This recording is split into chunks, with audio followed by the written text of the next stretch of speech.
Saudações a todas e a todos. Nós já estamos chegando em nossa antepenúltima videoaula. Na primeira parte, nós vamos trabalhar sobre Kierkegaard, mais uma introdução. E na segunda parte, nós vamos trabalhar sobre o desespero, a doença para a morte, que é a sua principal obra. E uma das obras que ele escreveu ao fim da vida. Kierkegaard morreu relativamente jovem. O tema, então, já que é um autor que escreveu bastante por ser solitário e ter muito tempo para se dedicar à filosofia e à escrita, escreveu muitas obras, nós vamos tentar mostrar a compreensão de indivíduo que há em Kierkegaard, a subjetividade da existência individual e o desespero, que está estreitamente ligado à angústia, como ele formula filosoficamente, e por fim, como a fé cristã é, segundo Kierkegaard, a superação do desespero humano. Em primeiro lugar, vamos situar Kierkegaard em seu tempo e qual é a tarefa que ele assume, assim como vários outros filósofos que são do século XIX, que é a tarefa ou a necessidade, como eles viam, de superar a filosofia. É uma época em que a filosofia não tinha assim muita relevância enquanto pretensão de dar uma solução a todos os problemas da vida humana. Após Hegel, a filosofia entra em uma crise e na segunda metade do século XIX, nós vimos em Marx uma tentativa de superar a filosofia teórica. A esquerda hegeliana toda está dedicada a isso. E Marx é o que se destaca da esquerda hegeliana. Nós vimos, então, que Marx procurou superar a filosofia por meio de uma teoria crítica da sociedade. E para Marx, as forças, as energias teóricas da filosofia deveriam ser direcionadas para a praxis revolucionária. É um autor importante e em 2018 nós estamos comemorando 200 anos do seu nascimento. Vimos também que Schopenhauer via a filosofia teórica como importante, mas apenas do ponto de vista para dar alguns recursos para o conhecimento do mundo, mas a filosofia, até então, ela não teria relevância para a prática, para o sentido da vida. E como Schopenhauer formula o enigma do mundo e o sentido da vida humana, a solução para o problema da vida estaria em 3 etapas, e as 3 etapas elas vão além da filosofia teórica também. O primeiro momento é a contemplação artística, que é a contemplação do gênio, e essa contemplação ela vai além das forças teóricas humanas, porque o gênio é um ser dotado de grandes poderes da natureza, não é somente pelo seu intelecto. E o segundo momento para Schopenhauer é na ética da compaixão. E a ética da compaixão não é necessário uma fundamentação, digamos assim, teórica metafísica. Schopenhauer se coloca em grande medida fora da filosofia moral, porque a ética da compaixão é basicamente prática e pressupõe prestar atenção, colocar o foco no outro. A ação moral tem o seu valor quando está voltada ao outro, a outra pessoa.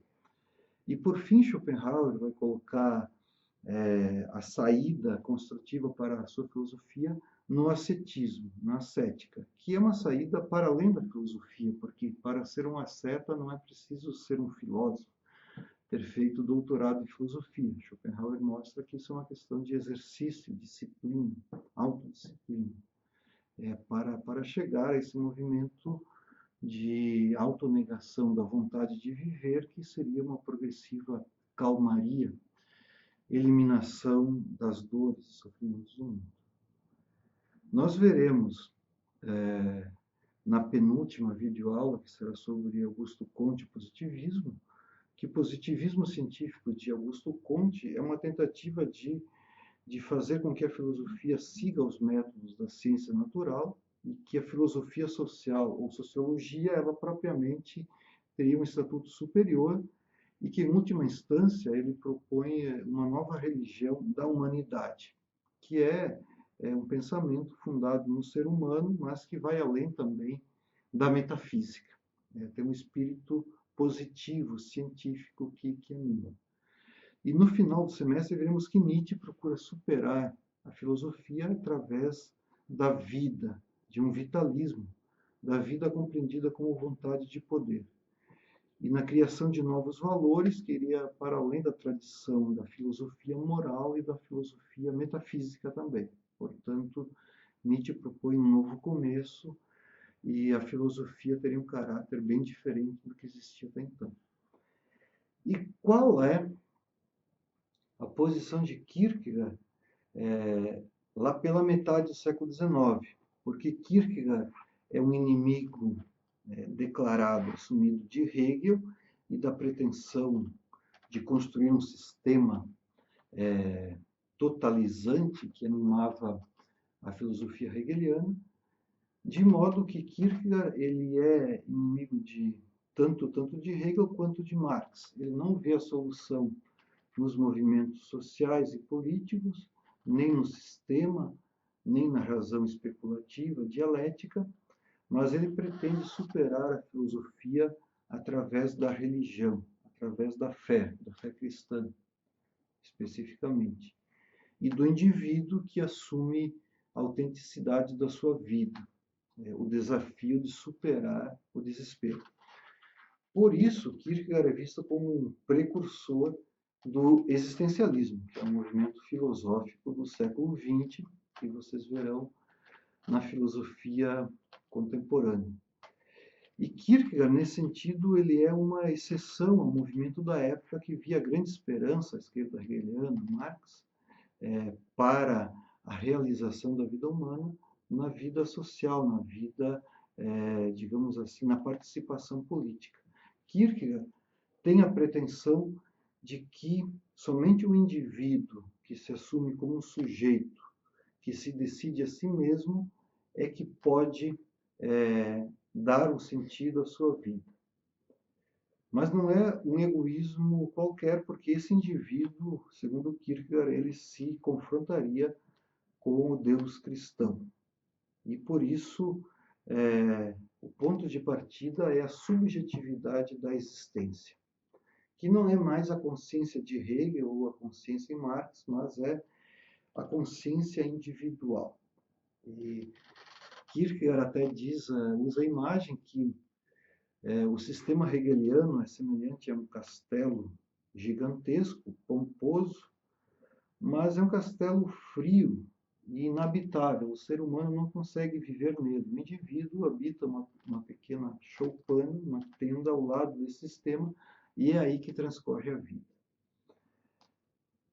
Portanto, essa individualidade é central para Kierkegaard.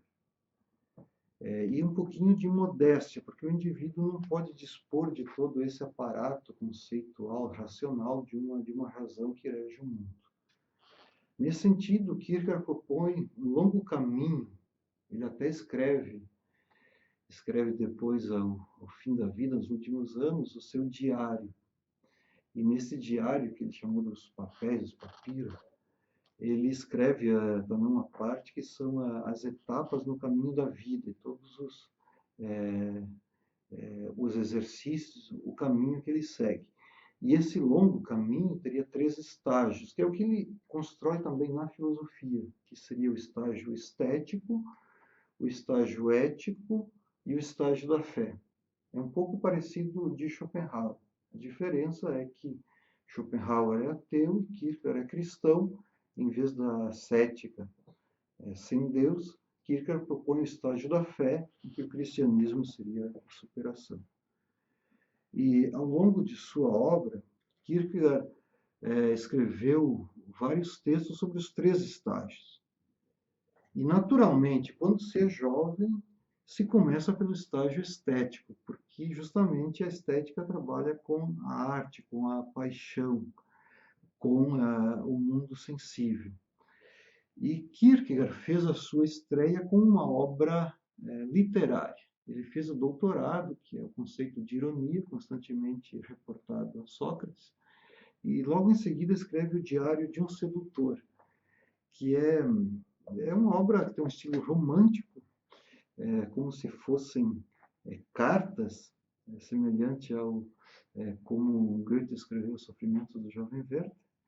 E o personagem central é Johannes, que é o Dom Juan. O Dom Juan que, para Kierkegaard, é a expressão máxima do ideal estético, aquele sedutor, incansável, conquistador que vai de paixão em paixão procurando a satisfação máxima na vida, na sensibilidade, na paixão. O estágio ético está personalizado em Abraão, que Abraão ele está na ética porque ele vive conforme os mandamentos de Deus, mas ele faz transição para a fé, para o estágio da fé, e é aí, na fé, que estará o ideal cristão de vida. E por isso, como eu falei, Kierkegaard coloca a fé como a realização máxima de sua filosofia. É por isso que Heidegger, um dos principais filósofos contemporâneos, diz que Heidegger não é propriamente um filósofo, embora tenha sido o maior pensador de sua época, que se colocou os grandes desafios da época, mas ele é um pensador cristão. E como pensador cristão, falta um elemento filosófico, porque a fé não pode ser provada e a fé é um ponto de partida. E esse é o problema em Kierkegaard. Até que ponto ele coloca a fé dentro da sua filosofia? Se a fé, o homem que se desenvolve espiritualmente, enquanto indivíduo, enquanto cristão que possui fé, é o que vai superar o desespero, somente ele. Mas procuraremos mostrar que Kierkegaard é um grande filósofo quando que ele coloca o indivíduo único, que existe como um si mesmo diante de Deus, por mais que seja problemático, é um pensamento desafiador para a filosofia.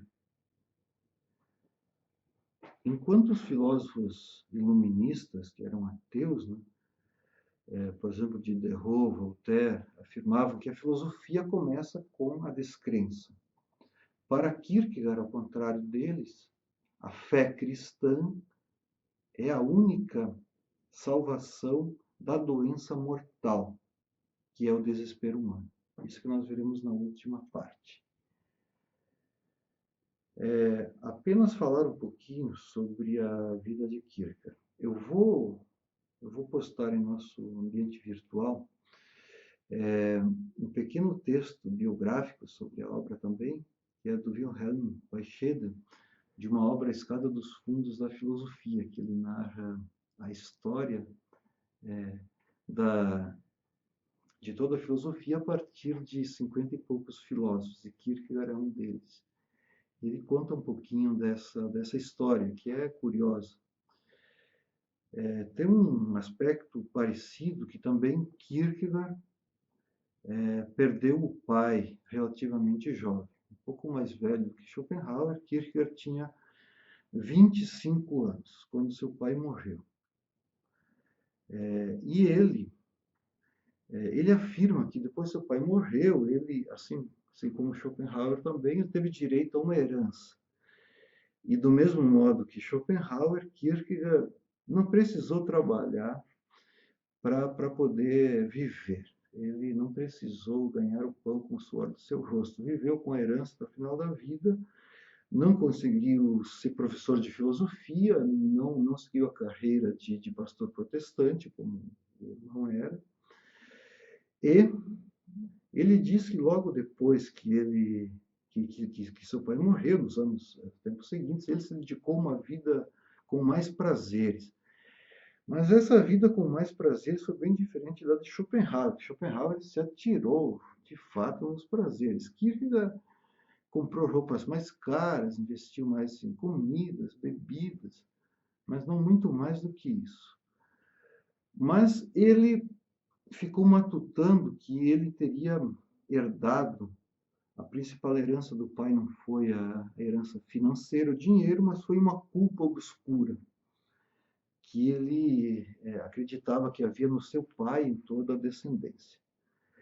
E essa culpa obscura talvez não seja nenhum crime, mas ele disse que quando criança, o seu pai era mais pobre e ele viu seu pai amaldiçoar Deus quando estava apacentando o gado na Dinamarca. Kierkegaard é um filósofo dinamarquês que viveu grande parte da vida em Copenhague, capital.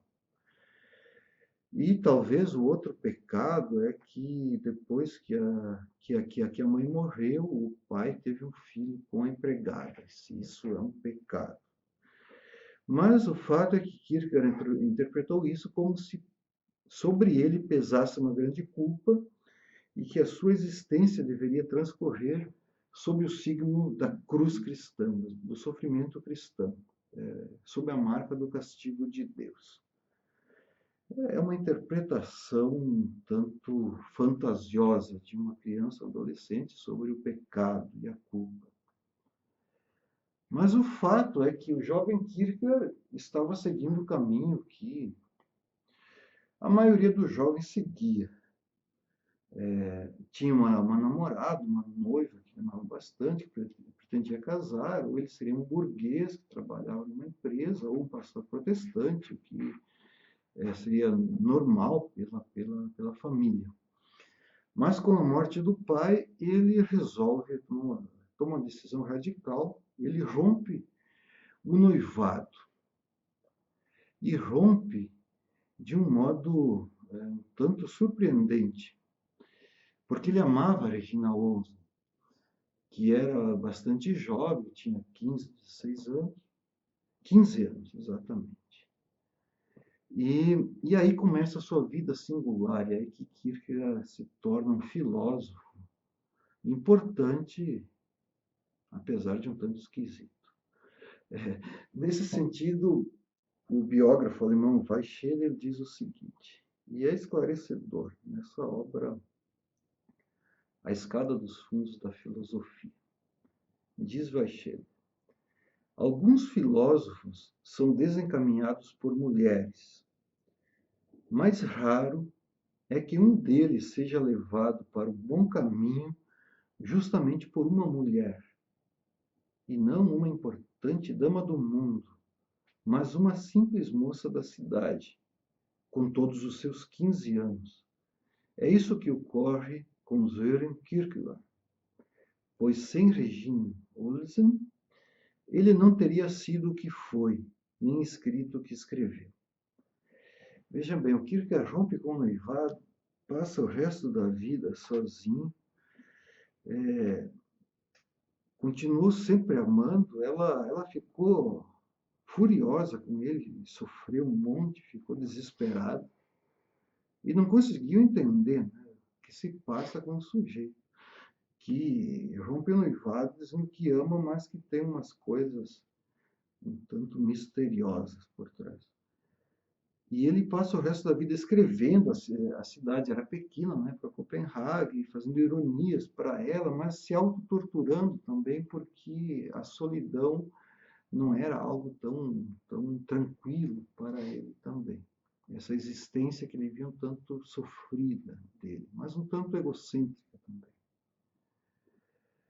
Bem, o fato é que Kierkegaard pensava o seguinte, para ser cristão, é impossível ceder a todas as modas, aos ideais da época. Ou seja, seria impossível para Kierkegaard ser cristão e ser um burguês, ter uma vida normal, porque o modo de vida cristão para Kierkegaard é um modo radical, dedicado. Ele tem essa ideia do cristianismo primitivo, autêntico, que ele contrapõe ao cristianismo falso aparente que é o cristianismo da sua época, tanto o protestantismo quanto o catolicismo.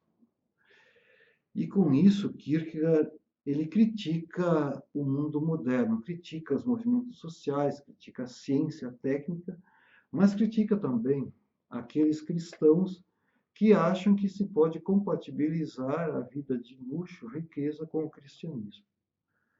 Por isso ele vai dizer, a modernidade é um tempo de dissolução. Tudo se torna história, temporalidade, efêmero, tudo se torna contingência. Por isso, Kierkegaard é um pensador de exceção, que vai contra a corrente. Ele não vê a saída nas reformas sociais, nem na filosofia sistemática. Por isso, como diz Karl Löwith, Kierkegaard é uma aparição surpreendente dentro do movimento histórico de sua época. Por isso que ele só foi lido, entendido, bem depois de sua morte. É curioso que Nietzsche, algumas semanas antes dele enlouquecer, ele ouviu falar de Kierkegaard por um professor dinamarquês, tinha muito interesse de lê-lo, mas era um filósofo desconhecido. E Heidegger, no início do século XX, é que vai resgatar Kierkegaard. Mas depois disso nós temos essa imagem do filósofo Kierkegaard, que ficou como filósofo já clássico, podemos dizer. Nós vimos que, para Kierkegaard, a existência individual de cada um de nós não pode ser aprendida em conceitos, numa rede conceitual sistemática. E eu queria aqui citar Álvaro Valls, que é um dos maiores especialistas em Kierkegaard no Brasil, professor aposentado da URGS e atualmente professor da Unicinos, um grande pensador, e que foi meu orientador, pelo qual tenho muito apreço, e que traduziu várias obras de Kierkegaard diretamente do dinamarquês, e que tem um empenho muito grande para compreender e refletir sobre a filosofia de Kierkegaard. O Álvaro Valls diz o seguinte: Kierkegaard personificava os problemas, a sensualidade em Dom Juan, no ideal estético, a dúvida em Fausto, o desespero no judeu errante, a fé em Abraão, ser cristão em São Paulo. Por que não personificar na figura de Adão a liberdade capaz de pecar? E é isso que vamos tratar agora em seguida. Kierkegaard não só personificava os problemas nos grandes personagens bíblicos, históricos, mas como ele também não tinha um único nome, ele usava pseudônimos. Então ele não escrevia uma obra diário de um sedutor assinado Søren Kierkegaard. Não, ele usava o pseudônimo. E que são 6 ou 7 principais. E, como nós veremos, eles têm um significado, né? O conceito de angústia, Virgilius Raufniensis, quer dizer, o Vigia de Copenhague, Temor e Tremor e Johannes de Silêncio, o João do Silêncio, e assim por diante. Então, ele mesmo assumia várias personagens e radicalizava perspectivas, a perspectiva estética, a perspectiva ética, a perspectiva da fé. E a filosofia de Kierkegaard está nessa efervescência, nesse transitar entre as suas criações, entre os seus personagens. E aí vamos trabalhar, inicialmente, como Kierkegaard faz a transição do modo estético de vida e de pensamento para o estágio da ética. Então, o ideal estético é Dom Juan, o sedutor, e o ideal ético está em Abraão, que vai fazer a transição para a fé. E o fio condutor que nós usaremos aqui é justamente o desespero humano. Porque para Kierkegaard, tanto o Dom Juan na arte, na estética, quanto Abraão se desesperam. E por que eles se desesperam? Comecemos com Dom Juan. Dom Juan, que já foi pintado em muitos romances, tragédias, filmes, é esse eterno, incansável sedutor que, que não se cansa de percorrer o mundo em busca de aventuras amorosas, seduções, e parece que a satisfação de sua vida está ali. Então, o Dom Juan exemplifica esse indivíduo que mergulha completamente nos abismos da paixão, da sensualidade. É uma espécie de herói estético, artístico, perseguindo um prazer após o outro. Mas, em vão, Dom Juan consegue esgotar todas as possibilidades de prazer. Quanto mais ele busca o prazer, mais ele percebe que o prazer é transitório, é efêmero. E com isso, Dom Juan cai na melancolia, no vazio da vida. E por fim ele fica desesperado. Em alemão, em dinamarquês também a palavra desespero tem um radical de cindir, dois, verzweifeln, zwei, dois em alemão. Então, o desespero é uma dilaceração interna. A pessoa fica cindida entre um desejo e outro. E é o que acontece também com Dom Juan. E para Kierkegaard, não apenas o prazer sensual, mas viver apenas esteticamente, mesmo que seja uma arte mais espiritual, o modo de vida puramente estético, segundo Kierkegaard, conduz ao desespero, de várias formas, mesmo o desespero surdo, silencioso. O indivíduo que está decidido a ser autenticamente ele mesmo precisa transpor o ideal estético para atingir uma posição mais firme na existência. Ele precisa subir para o estágio ético. E é o estágio ético que agora vamos nos dedicar.